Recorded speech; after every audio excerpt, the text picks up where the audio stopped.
Thanks to everybody for being on this great symposium, and thanks to Duke and AIM obviously for bringing me and giving me the opportunity to moderate this next presentation, this next panel discussion. And I think we've heard a lot of great discussion about how we can create infrastructure and try to put policies in place to facilitate a school-located immunizations. But I think the big question for today is obviously, if you build it, will they come? And so we need to think about here in today's panel, strategies for communicating with parents and building vaccine confidence so that indeed they will come. So good afternoon again, everybody. I'm LJ Tan. I'm the Chief Strategy Officer at the Immunization Action Coalition, and I'm delighted to be moderating this discussion today. And of course, introducing these wonderful speakers who will share a bit about their experiences with how they engage adolescents and the families to build vaccine confidence, as well as current research that's going on with vaccine attitudes and beliefs. I think one thing that we've heard very clearly from school officials and from public health advocates and leaders is that when it comes to school-located vaccinations, whether we're talking about COVID or whether we're talking about an annual flu clinic, is that getting it built, holding the clinic is only half the battle. And in fact, the hardest part in some cases may be getting the word out to parents and to communities that this clinic is now available, and then making the case for why they need to come and take that next step and get vaccinated. And throughout today's symposium, we've heard about that uphill battle that we've all faced in combating misinformation and highly charged political environments. But we can't forget that parents, as well as students, do have and will continue to have legitimate questions about the safety and efficacy of vaccines. And it is it is incumbent on us to address those. And this is the reason why school officials, school nurses, pediatricians, and other trusted community leaders are actually very important for connecting parents and adolescents to sound evidence-based information. So as we'll hear about, it's also important to empower students themselves to tell their stories and to connect with their peers about why they chose to get vaccinated. So today, we're going to hear from several leaders who are doing very important work to build vaccine confidence within their communities. And these are our panelists, as you can see on the slide. We are joined by Judy Klein, who is the president and founder for the Unity Consortium, Dr. Kathleen Ryan, who's the Associate Division Chief for Pediatric Infectious Diseases at the University of Florida Health, and Timothy Benali, who's the founder of the Indigenous Peoples Student Association at Penn State University. So I'm deeply grateful. And we are deeply grateful for their willingness to come on today and share a bit about their experiences. So I'm going to start by asking our panelists to tell us a bit about their experiences communicating with parents and building vaccine confidence. So specifically, I'm going to ask questions and ask them to address questions such as, what are the key elements for their approach, and what has been integral to the success of their approach? So we're going to start with Judy Klein. Judy, welcome. Thanks again. Who will provide us an overview of some of the recent research that Unity has done on adolescent vaccine attitudes and messages that resonate with parents and with adolescents. So take it away, Judy. Thank you, LJ. And I echo it's a great honor to be here. And we couldn't have a subject that is more relevant and, an area that we can all of us lend our support to, which is keeping our schools and our adolescents and children as safe as possible from all vaccine preventable diseases, of course, including COVID. As LJ just mentioned, I wanted to begin by sharing some voices of our teens and our parents across the pandemic. But first, let me just step back for a minute and explain who Unity is, because as LJ mentioned, it takes all of us to get the messages out to our constituents. You are trusted voices within your communities. So if you could just forward the slides. Unity is an organization that is made up of a whole variety of different perspectives, all who are interested in the health of adolescents and young adults. Our specific goal is to ensure as many adolescents and young adults are fully vaccinated against all vaccine preventable diseases. And we do that through action-oriented leadership, innovation, education, and all of this to benefit our adolescents and young adults. Next slide. As I mentioned, we are a diverse group, And, one of the things I know we're going to hit later is what kind of partnerships will help you to get those so important messages to build confidence around vaccination in your community. And I feel like that is embodied in our membership and our liaisons. And we are made up of organizations from the public sector, including CDC, HHS, the private sector, including pharmacies, including vaccine manufacturers, professional associations, advocacy groups like LJ in the Immunization Action Coalition, different communities. We have, the Hispanic community represented both from a professional medical perspective as well as from a Univision, a communications perspective.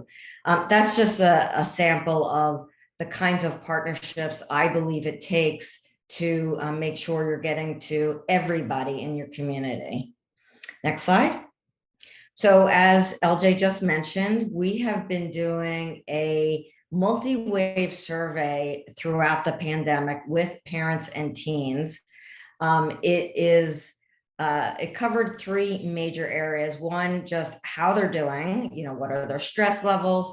Are they taking care of themselves from a preventative care perspective? What has been their beliefs and behaviors around routine immunization? And then finally, focusing in on COVID-19 vaccination. Next slide. The survey was completed online through a third-party market research agency. The first wave started last summer in August, September of 2020. The second wave was February, just before the COVID-19 vaccine was approved for 16 and over.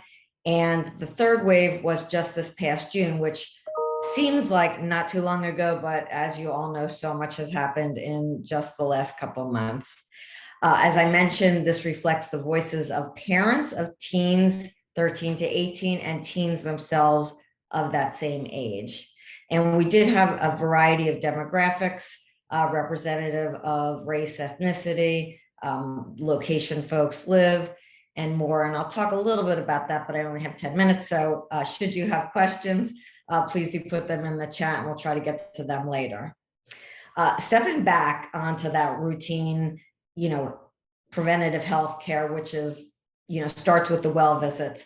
Many of our parents and teens, canceled or delayed that well visit appointment to the degree of almost 50%.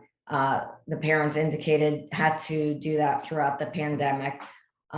More so with urban parents, almost 2/3 of them said yes, they did delay the well visits. We've seen, some of that being picked up.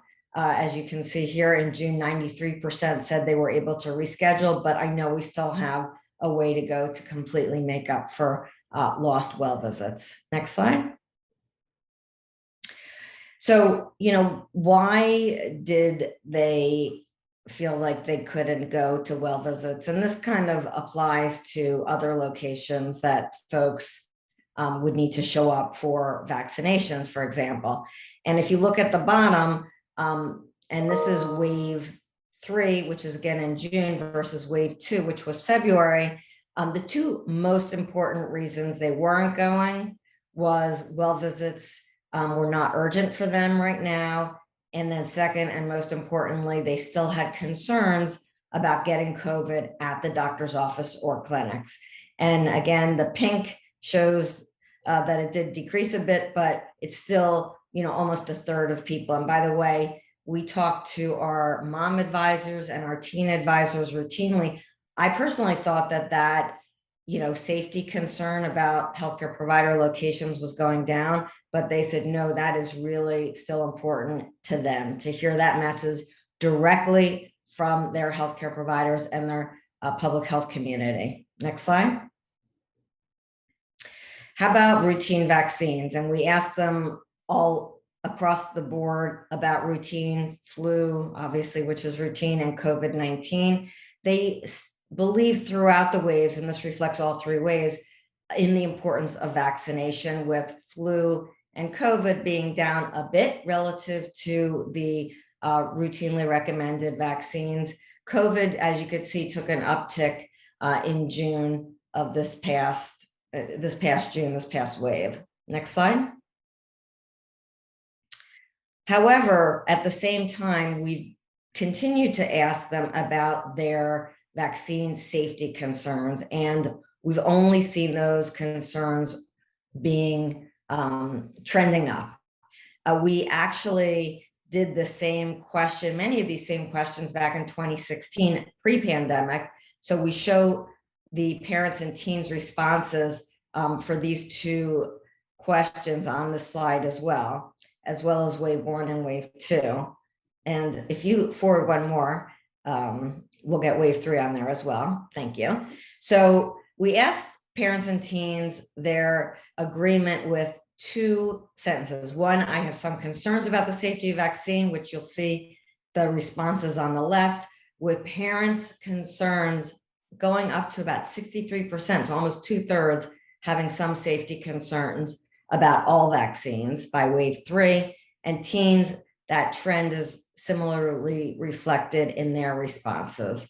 On the right, the statement of what I've read on social media has me concerned about the safety of vaccine. That has gone way up from about 45%, so less than half back in 2016, to about 61% of parents and 57% of teens. So that is a significant increase just really over the pandemic, but also looking back to 2016. So though they believe in the importance of vaccines, they do have these safety concerns in the back of their mind. So we have to stay vigilant in our communication of positive messaging that will support them to be confident in the safety of vaccines. Next slide.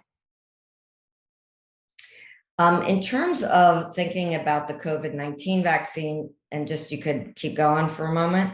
Thank you.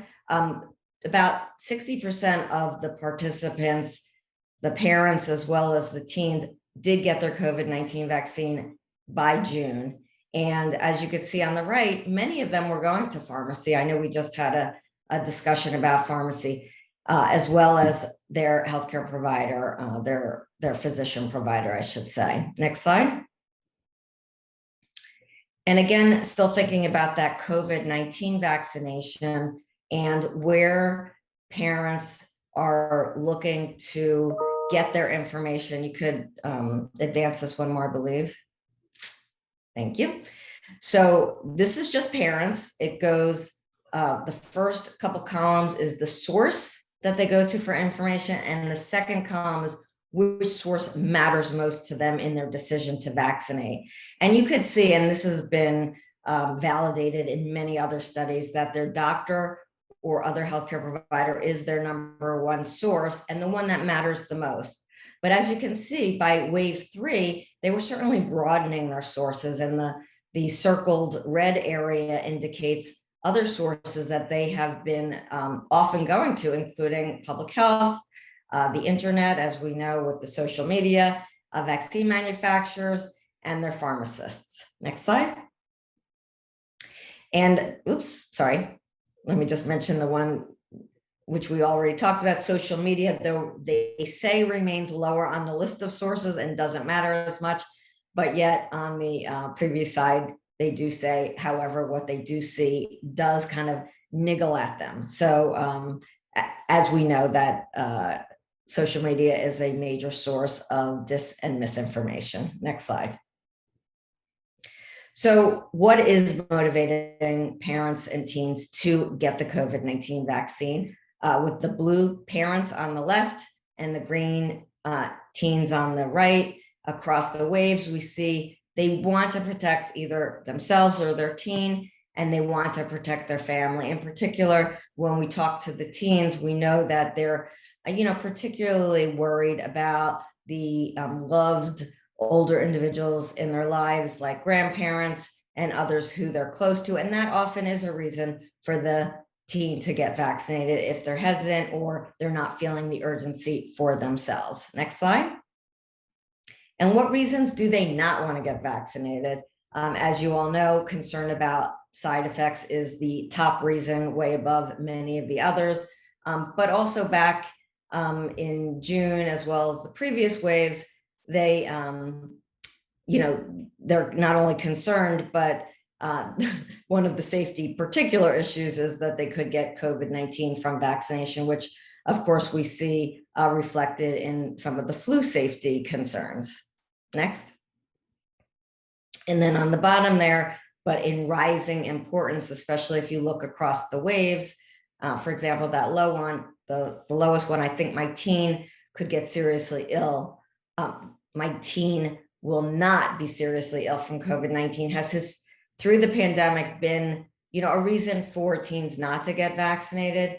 As we know, the Delta variant has changed that quite a bit in reality. So we at Unity have tried to integrate that message of, yes, the teen is at risk for getting, symptoms associated with COVID, much more likely with the Delta variant than in the past. So, the fact that they think this and that, continue to go up is a good reason to get that message out, in your list of messages. Next slide. So looking at the parents who have not gotten their teen vaccinated, and that was about a bit over 200 of our participant parents. Parents' views on their teen, and this is just wave 3, about a third of them did not plan to get their teen vaccinated against COVID-19 at all. Next slide. Because I wanted to show here how this varies by race and ethnicity. And in particular, and you could go click 2 more if you wouldn't mind. Thank you. So for African-American or Black parents, they intend to hold back more so than white parents when we ask that question about their intention to get their teen vaccinated. And you could see they're reflected in the pink bar. Significantly more said they would get the vaccine themselves and then decide if it's okay for the teen, or only get the teen vaccinated once it's required for school. Next slide shows for the Hispanic population. Again, if you could tick through 2 more times, thank you. And they also had a wait and see attitude more so than the non-Hispanic. So the Hispanic are in green, non-Hispanic in blue.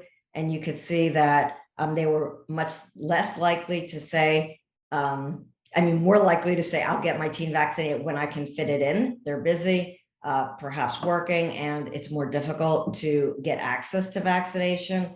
And then also, similarly, get the vaccine themselves and then determine if they want to get it for their teen. Next slide shows rural versus suburban versus urban. Thank you for that.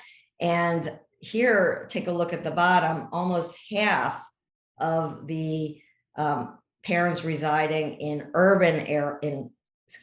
rural areas versus urban and suburban said that they do not intend to vaccinate. So that was clearly the most significant difference. Again, rural parents saying half of those who have not gotten vaccinated, we do not intend to vaccinate our teen. Next slide. We did ask them this time around in June about co-administration. And we do know that that's, by the way, a big message that still needs to get out, because folks are not aware that they can get their routine vaccines at the same time as COVID-19 vaccination.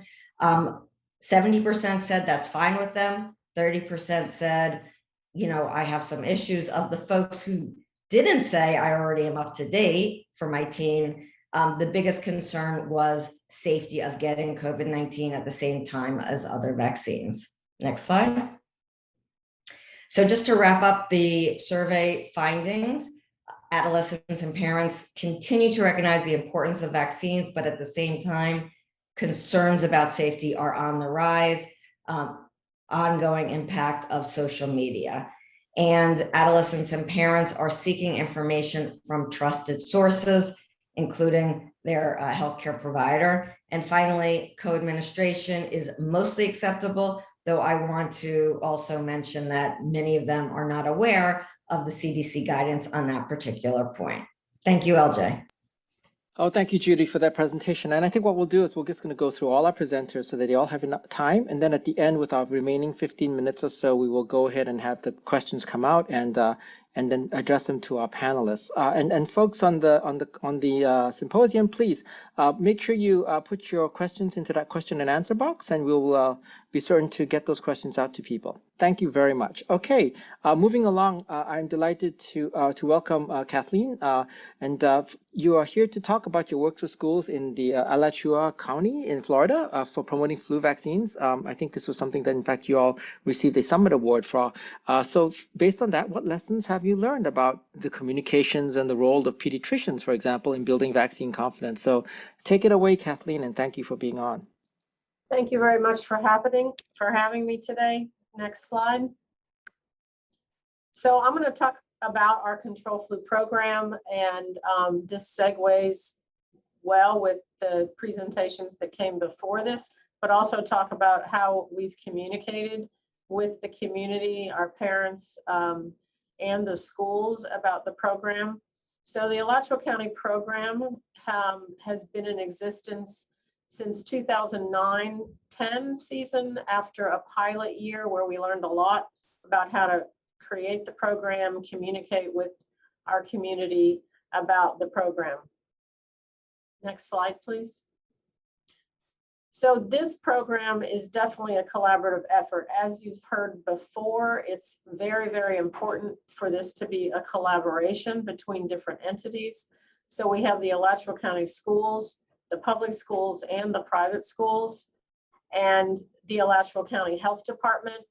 And for us, because we have the University of Florida, we have partnered with the College of Nursing and the Department of Pediatrics. That's where I come in, and the Emerging Pathogens Institute at UF. And each one of these entities is actually crucial to the functioning of the program, and each one provides important avenues for communication with different segments of the community, both parents and schools and the university combined.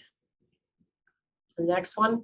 So our program has traditionally provided LAIV, or flu mist, free of charge, as you've heard from other programs, where we will bill insurance if they have it. We provide VFC vaccine, and if the child has no insurance, then they just get the vaccine at no cost. This comes at no cost to the parents. They will never get a bill. It goes to all Head Start, pre-K through 12th graders in the schools. The public schools can opt in, have to opt in. The private schools can opt in if they choose so. And we can encourage students that can't get the LAIV in school to get their IIV in their medical home. And based on the modeling studies that have been done, our goal has been to immunize overall 70% of the students in the community in order to get to that herd immunity level. So the program starts in August. Our schools in Florida start early in August. And we have consent forms that go out in paper form, and we do an electronic consent form. And we have many back to school and community events before we start our immunization clinics in October and November. And these back to school and community events involve going to the schools for back to school night, parent teacher night, going to community events around the community. We have a lot of events here at UF around football, and being there, tabling and communicating with our parents, and also especially to the teens. You'd be surprised how many of them actually go to their parents and say, I want to get my flu vaccine, after you've talked to them at one of these community events. Next slide, please. So we have over 27 community partner organizations and many volunteers.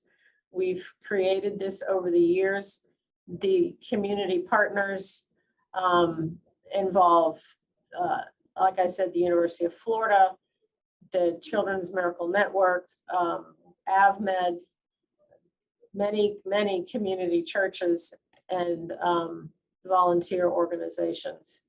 And one of the most important aspects of the program is that the pediatricians in this community in particular are strongly supportive of the program. They're strongly pro-vaccine, and our whole message is get vaccinated, whether it's here in our offices or at school, but our most important message is that we all need to be vaccinated. And that has carried from the flu vaccine to our other programs and also down to the COVID vaccine.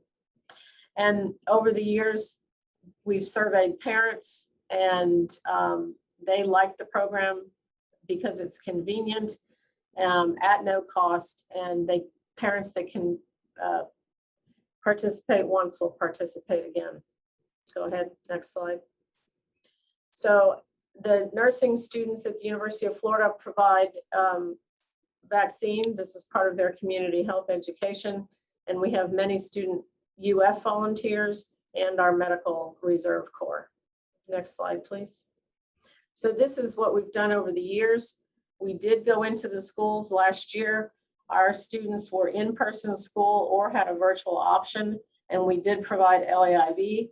Our immunization rates were lower than they had been, but and especially in the middle and high schools, but we were still able to get a fairly good percentage of the students immunized that way in the schools. Next slide. So we use that same infrastructure and that same level of communication to develop a high school vaccination program where we do catch-up vaccination for HPV, MenB, MCV4, Hep A, and Tdap. And we offer that to 11th and 12th graders. And we do that after our flu program in 2 clinics 1 month apart. Next slide, please. So even though our vaccination numbers haven't been particularly high, we did this in 2018 and 19. We did not do it last year because of the COVID-19 pandemic and the chaos around that. We feel like it's an opportunity for a percentage of the students to get their catch-up vaccines. And once we get beyond this pandemic, we do hope to expand that program. Next slide, please. So because we have the infrastructure in place and it was very, very easy, we, as soon as COVID vaccine became available for high school students, we went in to the high schools and vaccinated. And then once they were available for middle school age students, we went in and vaccinated. And we've just now finished our second round after school started this year in August. We went in pretty much when school started, and now in September, we've done our second dose clinics and we're finishing up with that. And what we found is that we're getting about 15% of the eligible students in the schools vaccinated in the program. Overall in our county, as nationally, about 35 to 38% of the students are vaccinated. So I feel that most of them, or at least half of them, are getting the vaccine at their providers. I think the biggest thing is that the people in this community trust this program. So when you segue to other vaccinations other than flu, they trust it. So in the lines of, if you build it, will they come? If you build it and they trust it, I do think they'll come. It's a matter of maintaining that trust and continuing the communication. I think that, as you heard, and we've done other surveys, people really want to hear about getting vaccines and what the pros and cons and safety is from their providers. We've surveyed UF students here also, and that's the same message. So the providers in the community are crucial to any of these programs. And I'll stop there and take any questions. Thank you so very much, Kathleen. I'm going to go ahead and pause on the questions and move over to our final speaker on the panel, and then we're going to take questions all together. And again, folks, if you have questions for any of our panelists, please feel free to put them in the Q&A box, and we will get to them at the end of the the final speaker. So last but certainly not least, I'm going to invite on Tim Benali, who is going to share his own personal story about how he is now connecting with young people in his community and the importance of trying to get teens empowered to tell their stories, because that peer-to-peer education is extremely important. So Tim, without further ado, I'm going to invite you on to turn on your video and to present. Thank you. Absolutely. Thank you, LJ. Can you hear me? I can definitely hear you. Thank you, Tim. All right, sweet. Thank you. So Yate, my name is Timothy Benali. I am from the Navajo Nation, which is located in northeastern Arizona. I'm a recent graduate from Penn State University with a degree BS in Psych. And as mentioned, I founded the Indigenous Peoples Student Association, and with that was able to work with the university to ensure that Penn State to recruit more Native American staff and students at the university. And so now I am a residence life coordinator at Penn State, and kind of taking a gap semester between undergrad and grad school, and really just have been blessed to be able to continue some of the initiatives that I started and do a little bit more research on the side. But as for my experience during the pandemic, or for the majority of the pandemic, I was on the Navajo Nation working as a public information officer for the Navajo Nation Office of the Speaker, while finishing my degree online and being involved with a number of COVID-19 relief efforts. So in the Navajo tradition, it is an oral tradition, and so we love to tell stories. And my testimony here was easy to tell because there was a lot to tell, and a lot of struggles that we myself and my people had gone through when it came to overcoming challenges related to COVID-19. So that unfortunately was the death of a lot of family members and friends, including my grandmother and one of my cousins, who were both tremendous leaders in our family and the community. I myself had COVID and almost died, unfortunately, with an esophageal infection in December, just because my immune system was so shot. And also, my sister, she, with the Navajo Nation having shut down all our schools, she kind of risked everything to go and play basketball an hour and a half from our community. So she made that drive every day, just to be able to go to college on a college scholarship, which an opportunity that she would have not otherwise had, because all of the reservation schools were remote. And so with those three instances and a number of other things that I've seen, it was a very easy decision to get the COVID-19 vaccine, not to mention working with Navajo tribal leaders. A number of them were above the age of 60, and just having to work directly with them. I was able to get the vaccine in early February, which was a bit challenging and guilt-wise, just because you know that there are a ton of other elders that you're getting this vaccine before. And also, so you kind of have that survivor's guilt, but also frustration, as many of my Penn State peers were on class calls talking about how they were infecting themselves at parties on campus. So it was a huge internal struggle for a long time, but ultimately, I felt I had to take responsibility, and that's really what led me to getting the vaccine, was to protect not only my coworkers but my family, especially volunteering and going to work in person every day. But in the process, I did do a video commercial with Johns Hopkins University. We were able to kind of get a youth campaign together, and I was one of their youth ambassadors. And I talked about why I received the COVID-19 vaccine, and also told others about like how they should get the vaccine as well.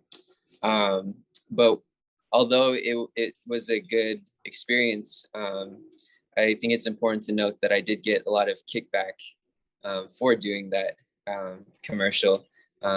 People saying like, "Oh, he's a sellout," or "These people are just trying to continue to oppress minorities," which unfortunately is very understandable when working with communities like mine, who have a very low trust of the government and of medicine in general.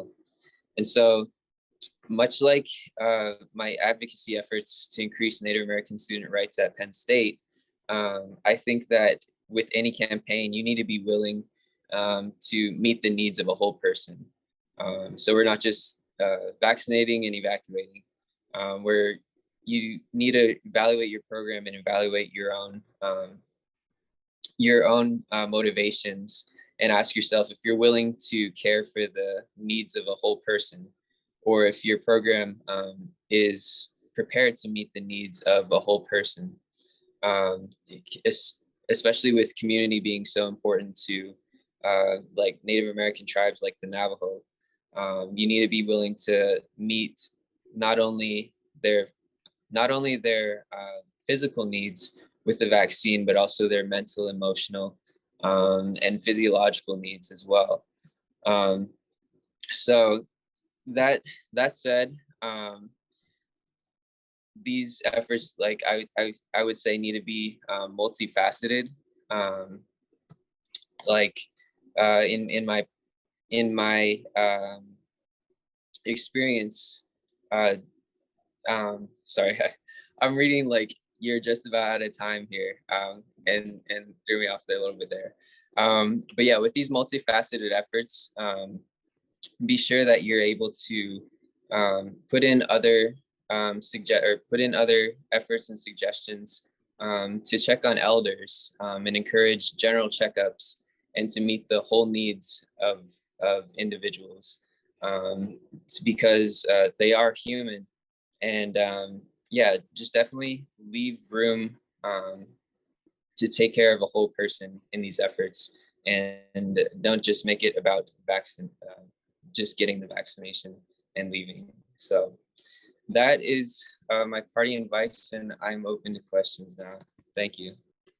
Oh, thank you very much, Timothy. I really appreciate you giving that presentation and reminding us about the people in the community that we're trying to serve as well. So I'm going to invite all the panelists, Kathleen and Judy, to turn on your videos, and then we're going to go ahead and start with our question and answer discussion session. We've got 20 minutes, so that should be plenty of time for us to get to some of the questions that are already that we already have. And you can see in the chat box the campaign that Timothy was involved in is on YouTube, and you can go take a look at that in the chat box, folks. Just take a look. We also posted in the chat box is some information from the Unity Consortium on a upcoming panel that they're hosting with the Clinton Foundation, and will be moderated by Dr. Chelsea Clinton. So so take a look at that as well. All right, so I'm going to go into the questions that are now coming up, and Timothy, I love the line, not vaccinating and then evacuating, because I think that's one of the things we've heard a lot with equity issues and minority populations, is that sometimes we go in there just to vaccinate and we don't take care of the entire preventive health needs of a community. So I'm going to use that actually to springboard to a question about trust. So we heard from all three of you, including Dr. Ryan here, about this importance of trust. And we all know from the surveys that that have been done that pediatricians and healthcare providers are trusted sources of information for parents. So firstly, I want to ask, what strategies do you think you guys talk about, and Tim especially, for engaging healthcare providers in school vaccination and community outreach so that you can use them as trusted sources? But then the second part of that is, how do we then inculcate trust from that community into the system itself? So the program that is delivering the vaccine. So like Dr. Ryan, your program, you said your program is trusted, right? And then, and Timothy, to your point, the health authorities that might be behind some of these initiatives, how do we expand that trust to them as well? So let's just start with that and talk first about strategies for engaging healthcare providers. Anyone just jump on in. Hey, LJ, I'll get started on that. One of the things that is right at the forefront in terms of the issues with trust is what we're seeing on social media. And what we've been hearing from our parents and our teens is that they don't hear from their healthcare providers. They trust them, but they don't hear from them. And one of our moms last week said, you know what? I hear from my local pharmacist almost weekly. They are on social media and they're giving me data and they're giving me facts, and it's not opinions. And so what I would say is, as a healthcare provider community, you need to be heard frequently and on those social media platforms where your community is, whether that's Facebook, TikTok, Instagram, Twitter, whatever it is. Thanks, Judy. Kathleen? I'll jump in there. I agree that we need to be a face to the community as healthcare providers. Locally, what we do is we have town hall meetings that are put on by UF, and we have pediatricians that talk about vaccination in general. When we were beginning the control flu program, we did a lot of videos. We didn't do as much social media back when we first started, but we had, again, town hall meetings and other community events where we recruited the community pediatricians. And then we sent out a lot of other types of flyers and information about the program. But I think the message from the providers has to be clear and strong, and that we do need to engage in social media and promote those kind of things. When we have our town halls, and when we've done them also with UF around COVID, we have, hundreds and hundreds of community members and parents who join in. Thank you, Kathleen. And Timothy, I'm going to ask you this, Tim, and this is the idea that, we heard about the importance of the provider, but what about now? How do you inculcate trust in, for example, your indigenous communities, in the program itself? And I'm so sorry you got pushback about your participation in that public service announcement, but that's the kind of trust, right? So how do you get them to trust the system and the program that, for example, Dr. Ryan here is delivering? If she came in with a program, how would you work to get your community to trust that program? Right, yeah. So I was really fortunate enough to work with the government and to have friends in the healthcare system that explained to me very clearly what the vaccine was all about, and some of the common efforts that we had. So never underestimate the power of word of mouth and the positive aspects of social media. When youth like myself and like a few of my friends, like when we are educated thoroughly about the efforts. So in my case, I was heavily involved with the Navajo Hopi COVID-19 relief effort. So it was a program that helped with giving out PPE and care packages with lots of food, like a week's worth of food, to residents in extremely rural communities. Like I'm talking a dirt road, way off the grid. And so these were some of the most meaningful interactions that I had during the pandemic, was with elders and even friends who have young families, who would say, like, Tim, like, is this for real? Like what can I actually do? Like, what can I actually do to protect my family? So be knowledgeable about not only COVID-19 efforts, but even things going on in the local community. Like, for example, we had a stimulus check that the Navajo Nation sent out. Many people had questions about that, and how to get their check. Just having that knowledge of the local community, as well as the knowledge of modern efforts. As a youth person, I was able to spread positive messaging just on an interpersonal level. And I think the more of that you can promote, especially with young leaders like this, and give them a place or a platform to step up, I think that's one of the best ways. Thank you, Tim, for that. Do Kathleen and Judy, do you have any follow-up on that? Because if not, I have another question that actually kind of ties into this a little bit, and I'm going to ask this because obviously this idea of trust ties into this idea of what kind of advice you all might have for your community or your school leaders that are now facing some fairly difficult political environments related to vaccines. And so how can, community and school leaders push back effectively against the misinformation that might be coming within these kind of difficult political environments? I could Wants to go again first. Oh, let's have Kathleen, you go first, and then Judy, and we'll come back to you, Tim. Okay. I think it's important to just have the schools be able to direct back to the science, and to use the community medical providers as sources of information. We have people from UF that advise the schools on policies and procedures, and they can refer back to us in terms of the science. So we have to support each other, because they'll get pushback, and if they don't have someone that can sort of have their back, so to speak, then they don't know how to proceed. But if they do, and they can say, we're getting this information from our community providers and our medical experts, then there's more meat in what they say.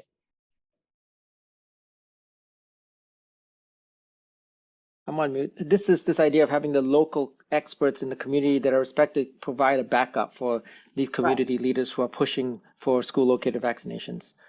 Judy, any follow-up on that? Yeah, I totally agree with Kathleen. Support your trusted local, community partners. And in addition to, Kathleen's pointing out that the school administration needs support, I'll also say that the parents need support. In a lot of these communities where there's a lot of mistrust, once it becomes known that the parent has vaccinated their teen, they actually get a lot of backlash from their peers. So they need support to confidently say, I'm doing this for these great reasons. And so support the parents in their decisions, support the teens, as Timothy just said, he needs support. So let's remember to do that. And then I'll also just say, focus on the shared values, on keeping the adolescents and children healthy, that it's in everybody's best interest to do that now and in the long term, and stay laser focused on those kind of positive messages, and don't repeat the negative messages because it only gives them airtime. And the idea that a negative message repeated sometimes becomes the truth, right? Tim, any comments on that? I like Judy's point about the fact that you as a community advocate want support as well.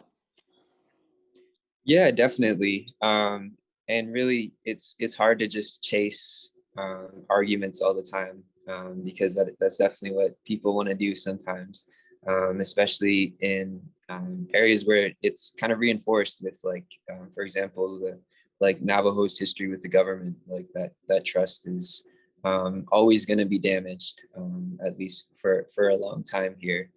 And so, like, with mandates, like, they're not being mandates in a lot of places. I think the most important thing that you can do is take it seriously, yourself, and be genuine yourself in wearing your mask, even if you are vaccinated, and following all of these protocols, and not relenting, even if you see other people doing that. That's kind of what I've chosen to do. And in being genuine, you kind of got to figure out how to love people, even if they never choose to get vaccinated, or even if that never becomes an option for them, and understand that, fortunately or unfortunately, that is their right. But still, don't let it deter you from taking it seriously yourself, and ensuring that you're taking every single precaution, just personally, and continuing to express your values and why you are doing what you're doing. Thank you, Tim. I think you tell a really compelling story. I'm going to move on to another question because it is related to what we're talking about here. Clearly, you're talking about support, right? And I think one of the things that all three of you have mentioned already as part of your presentation is this idea that it takes to borrow terminology, it takes a village. And all of you have used relationships. And so I want to ask all of you to talk about the relationships and partnerships that you want to advise people to inculcate to support efforts to reach out to these communities. Timothy, you want to start first this time? What kind of partnerships will help you with your efforts to do your outreach?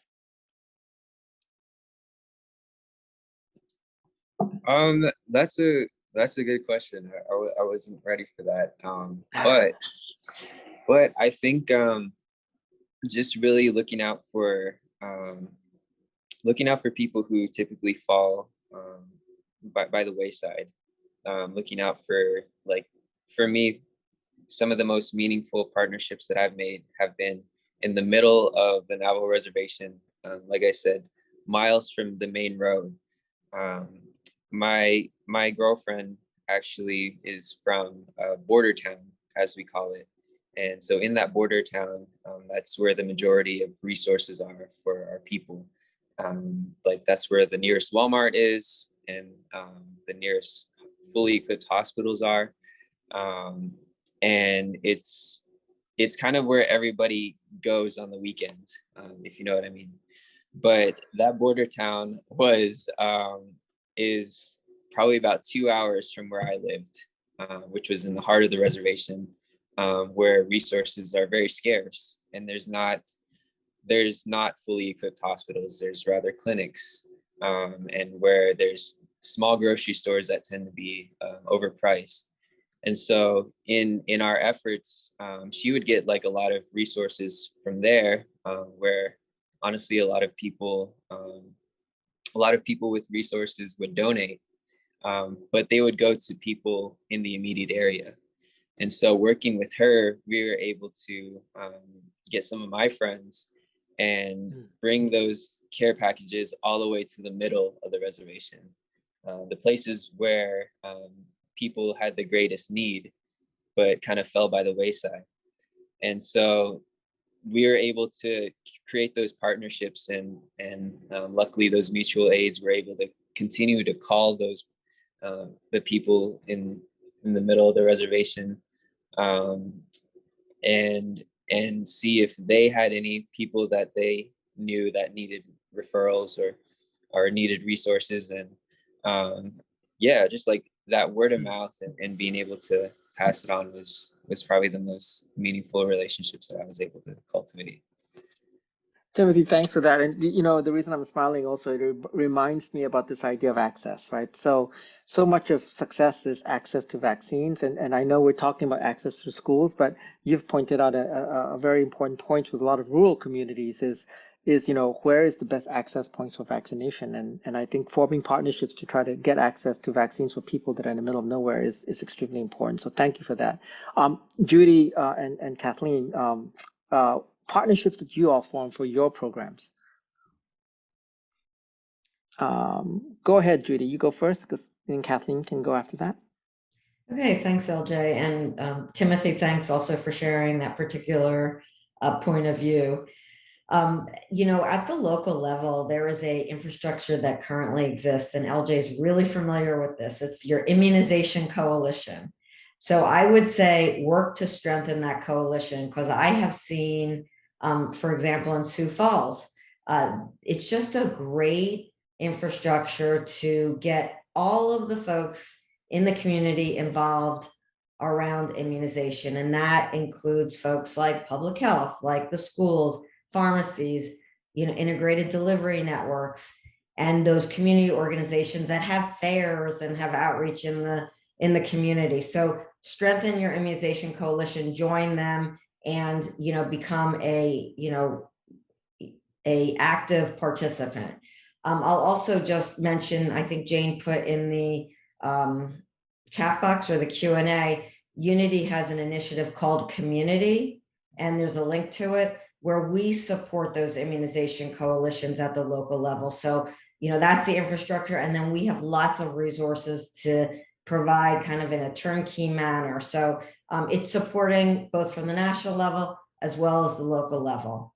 And then just a reminder, as Timothy just said, get, you know, everybody involved who's relevant in your community, those underserved areas or communities with low vaccination rates, and make sure that, you know, you have a person who can speak to those communities in that coalition.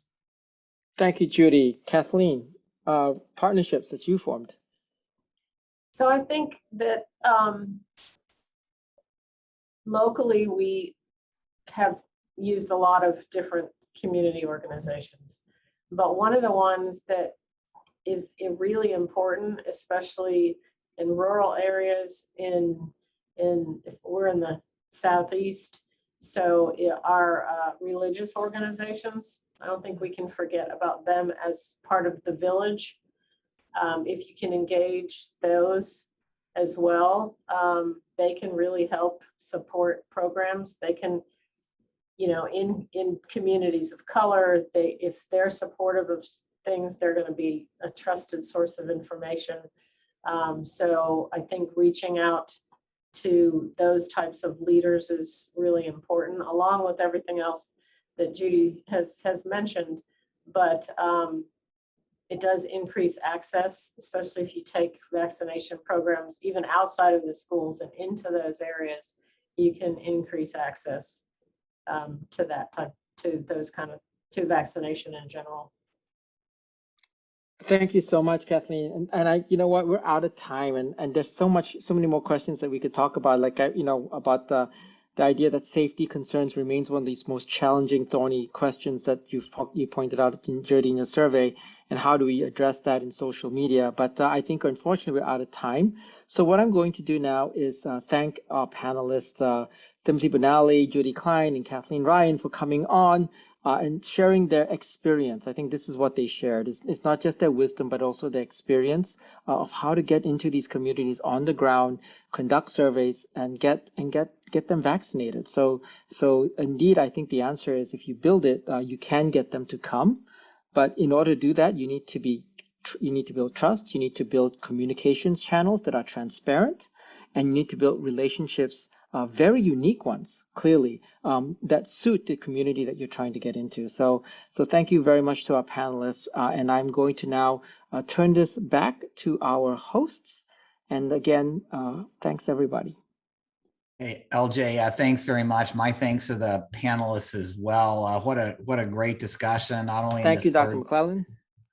Thank you. But what a great discussion, not only in this third panel, but throughout the day. I really appreciate all of our panelists highlighting their important work, not sugarcoating it. Clearly, this is hard. There are challenges around safety concerns, many other types of communications issues, many logistical challenges, financing and sustainability challenges. But it's great to see the important progress, the important achievements that have been made through partnerships and through ingenuity and adapting to local circumstances to get to effective school-based vaccine programs. I'd like to extend that by thanking all of you who joined today. And I want to emphasize that while we think this was, we hope this was a very helpful event for all of you, I certainly learned a lot in each of these major issues and key areas related to effective school vaccination programs. This is not the last word. So we heard a lot on, as LJ just summarized on this last panel about overcoming communications challenges. They are very real, they are important. The misinformation issues are also challenging, but there are effective strategies to address them.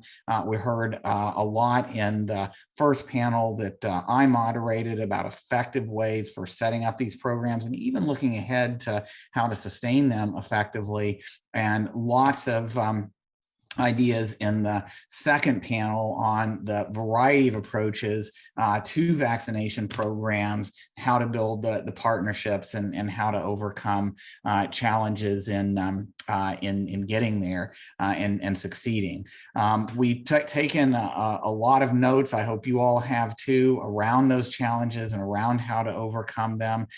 We are going to be doing further events and activities along the lines of today's events. We're going to make this recording available along with links, as you all have identified, to a lot of resources to support effective vaccination programs. And going forward, we want to be helpful as you continue these efforts and hopefully to sustain them. As we were just hearing about, as Tim just said, this isn't, you can't just vaccinate and evacuate. This is an opportunity to build longer term collaborations to support public health through schools, to build relationships and trust and the capacity to address the very important challenges in public health and health equity that we're facing today. So moving forward, we want to continue to be of assistance. We'll continue to try to pull together these experiences and show you some practical tools that can be used and experiences that can be built on to expand the use of school-located vaccination in your own communities. To that end, as soon as we're done here, we hope that you'll fill out a brief survey appearing after the conclusion of this event. We're going to email it out to you as well. We do want your feedback on the event itself, but this is about something beyond that as well. What we're asking you in this survey is, what additional questions do you have, or additional events like this or tools like the ones that have been linked here today would be helpful to you going forward. So learned a lot about those today, but we think there are opportunities to build on the approach we've taken too. So as we've talked about, there are many models that could potentially be replicated or maybe more accurately adapted to your local circumstances, but also continuing challenge that you all are facing, including reimbursement issues, coordination issues, regulatory issues. We've taken notes about a lot of those already, but again, we want to hear from you to make sure that this collaboration is as effective as possible going forward in the days and weeks ahead. So we're looking forward to continuing to engage with you as key partners in this collaborative work. And I'd like to give a special thanks to our panelists for their time and effort, to all all of you who co-developed the content here through your questions, suggestions, and sharing of resources and perspectives. And then also a special thanks to the people who put this together, our team here at the Duke Margolis Center for Health Policy, our colleagues and close collaborators at the Association of Immunization Managers, in particular, Mackenzie Melton, Caitlin Wells, and Emily Less, and our partners throughout this pandemic at really from the earliest days at the Rockefeller Foundation, including Leah Perkinson. In terms of our particular staff support here for this event, special thanks to Katie Huber, John Bollinger, Katie Green, Luke DeRocher, Ethan Chupp, and Neil Rowan. Lots of time and effort to get us to this point. So just to close, please do fill out that survey after this event is over. It'll be emailed to you as well. And please feel free to reach out anytime with comments, questions, and resources. The work that you're doing is what's going to make the difference for protecting our children and getting us beyond this pandemic. Thank you all very much, and I hope you have a good rest of the day.